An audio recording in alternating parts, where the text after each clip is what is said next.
Bayangkan, tahun 800 Masehi.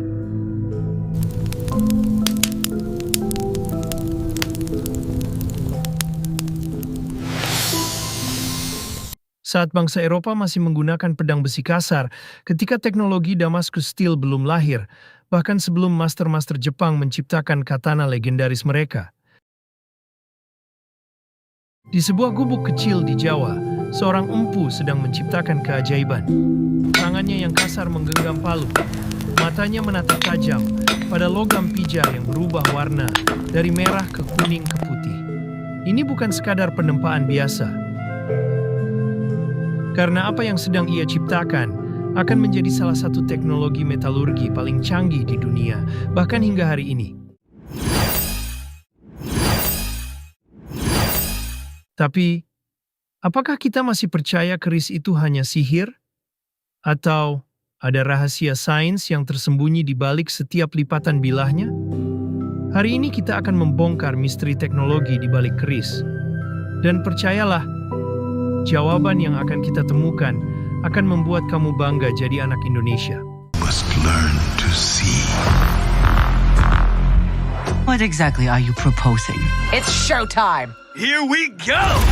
Howard, are you sure you can fly this? Are you kidding? I'm a duck. I was born to fly. Strap in.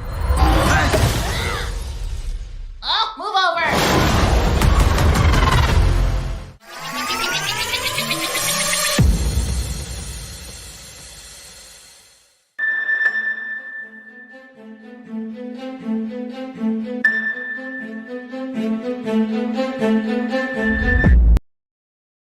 Sebelum kita masuk ke sains, mari kita pahami dulu. Keris bukan cuma senjata. Ia adalah jantung peradaban Nusantara.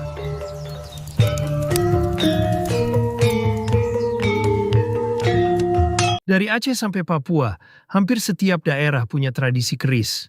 Jawa dengan keris lurus dan berleknya. Bali dengan keris pamor yang rumit. Bugis dengan keris yang lebih ramping. Madura dengan bentuk yang unik. Dari Aceh ke Papua, satu jiwa dalam bilah keris. Tapi tahukah kamu, keris hadir di setiap momen penting hidup orang Jawa. Saat bayi lahir, keris kecil diletakkan di sampingnya untuk perlindungan. Saat menikah, keris menjadi bagian busana pengantin sebagai simbol tanggung jawab. Bahkan saat seseorang meninggal, keris ikut dikebumikan sebagai bekal akhirat. Semua ritual ini menunjukkan bagaimana keris telah menjadi bagian tak terpisahkan dari kehidupan Jawa, di mana adat istiadat, tradisi leluhur, dan kepercayaan spiritual berpadu menjadi satu kesatuan yang utuh. Walaupun saya bukan orang yang suka mencampurkan antara agama dan kebudayaan, namun secara historis, praktik-praktik ini memang terbentuk dari perpaduan berbagai unsur, animisme, Hindu-Buddha, dan Islam, yang telah menjadi bagian dari identitas budaya Jawa selama berabad-abad. Tapi hari ini, kita akan melihat keris dari perspektif yang berbeda. Bukan dari sisi mistis atau budayanya, tapi dari sisi yang jarang dibahas, teknologinya. Dan percayalah, apa yang akan kita temukan akan membuat kita memahami mengapa nenek moyang kita begitu menghormati bilah logam ini.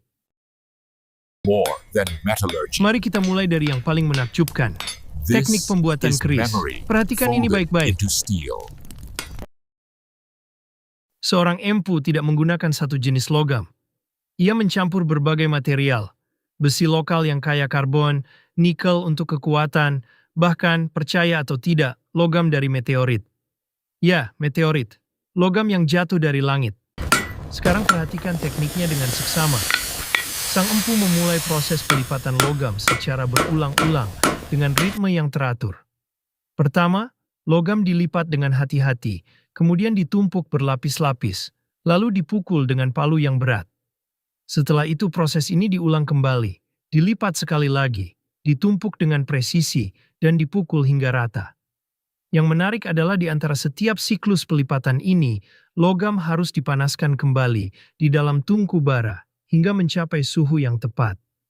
Pemanasan ini sangat penting, karena membuat logam menjadi lentur dan mudah dibentuk.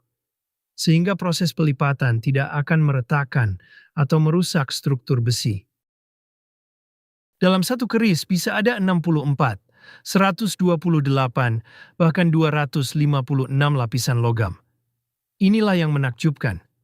Setiap lipatan menciptakan mikrostruktur berlapis yang meningkatkan kekuatan tarik logam hingga berkali-kali lipat. Prinsip yang sama digunakan dalam engineering modern untuk membuat baja super kuat. Teknik ini bahkan lebih tua dari Damascus Steel yang terkenal di Timur Tengah. Sementara orang Eropa masih menggunakan besi mentah, Empu Nusantara sudah menguasai pattern welding, teknologi yang baru dipahami sepenuhnya oleh metalurgi modern abad ke-20. Sekarang kita beralih ke yang paling memukau, pamor. Pola-pola indah yang menghiasi bilah keris. Selama ini orang mengira pamor itu diukir atau digambar. Salah besar. Pamor adalah hasil dari reaksi kimia antara berbagai logam saat ditempa dan dipoles. Bayangkan, empu mencampur besi dengan kandungan karbon rendah, dengan nikel yang mengandung arsenik, lalu dengan besi meteorit yang kaya akan nikel iron. Saat logam-logam ini ditempa dalam suhu 1000 sampai 1200 derajat Celcius, mereka tidak hanya menyatu, mereka bereaksi. Dan saat dipoles dengan asam, biasanya air jeruk nipis atau larutan asam tradisional, lapisan-lapisan logam yang berbeda bereaksi dengan kecepatan berbeda. Hasilnya, pola yang muncul bukan karena sihir, tapi karena struktur kristal logam yang berbeda-beda. Ini adalah metallographic etching, teknik yang digunakan laboratorium modern untuk menganalisis struktur logam. Di dunia modern, proses ini melibatkan beberapa tahap kunci. Preparasi sampel dimulai dengan pemotongan, mounting, grinding, dan polishing, hingga permukaan logam mencapai kondisi mirror-like finish. Setelah itu, etching dilakukan dengan menerapkan reagen kimia tertentu seperti asam nitrat, asam klorida, atau campuran khusus, yang akan mengikis batas butir dan struktur mikro dengan laju yang berbeda. Yang menarik adalah setiap jenis logam dan paduan memerlukan reagen etching yang spesifik.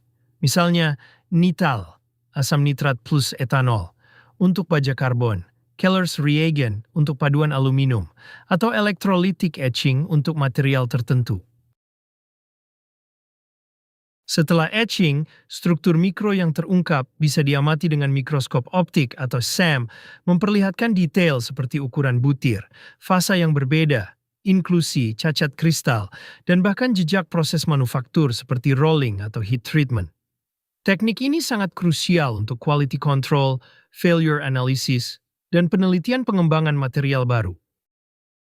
Empu abad ke-9 sudah menguasai apa yang baru dipelajari saintis di abad ke-19. Nah, ini dia yang bikin merinding. Banyak keris kuno yang konon bisa menolak benda logam lain, atau bahkan bergerak sendiri di malam hari. Mistis atau ada penjelasan saintifiknya?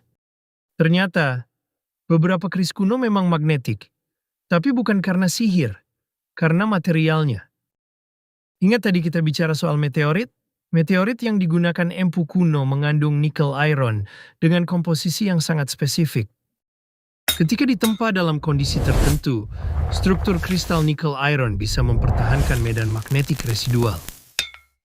Ini sama seperti membuat magnet permanen, hanya saja dilakukan 1200 tahun yang lalu.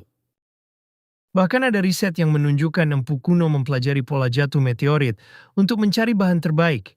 Mereka tidak hanya pandai menempa, mereka juga astronom amatir. They were more than blacksmiths. They were sky readers. Sekarang mari kita bicara tentang empu itu sendiri. Selama ini kita mengira empu itu cuma tukang besi yang sakti.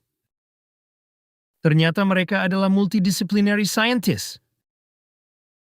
Empu tidak bekerja trial error. Mereka punya sistem pengetahuan yang kompleks.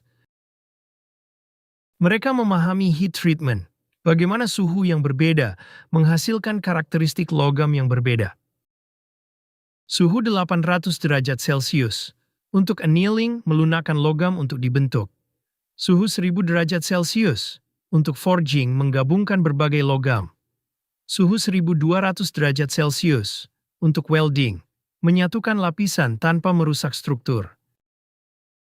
Mereka bahkan menentukan suhu hanya dari warna logam. Merah cherry, 700 derajat Celcius. Orange, 900 derajat Celcius. Kuning, 1100 derajat Celcius. Putih 1200 derajat Celcius lebih. Akurasinya, 95% sama dengan pirometer modern. Mereka juga menguasai quenching, pendinginan cepat untuk mengeras bilah. Tapi tidak sembarangan air. Mereka pakai air kelapa muda, air sumur tertentu, bahkan air hujan yang ditampung saat bulan purnama.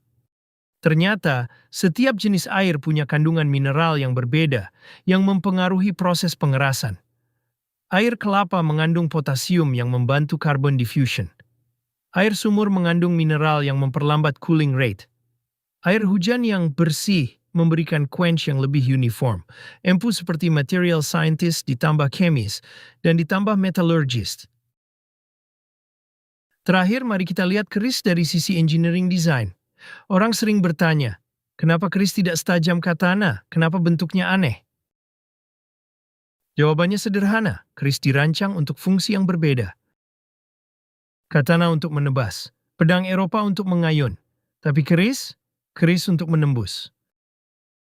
Dengan berat yang sama, gaya tusuk keris 3 kali lebih efektif dari gaya tebas pedang. Perhatikan ergonomi gagang keris. Tidak lurus seperti pedang, tapi melengkung mengikuti kontur telapak tangan. Ini memungkinkan transfer momentum yang maksimal dari bahu ke pergelangan tangan ke ujung bilah.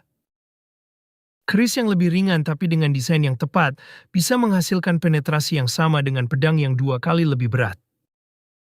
Dan ingat, ini dikembangkan untuk climate tropis di mana armor berat tidak praktis. Keris adalah perfect weapon untuk kondisi geografis dan iklim Nusantara. Like video ini kalau kamu bangga dengan teknologi leluhur kita. Subscribe dan nyalakan notifikasi untuk episode berikutnya dari Sains di Balik Tradisi Kita. Ingat, kita bukan negara yang baru belajar teknologi. Kita adalah negara yang mengajarkan teknologi ke dunia. Kita adalah pewaris peradaban yang lebih tua dari yang kita bayangkan. Salam sains, salam Nusantara.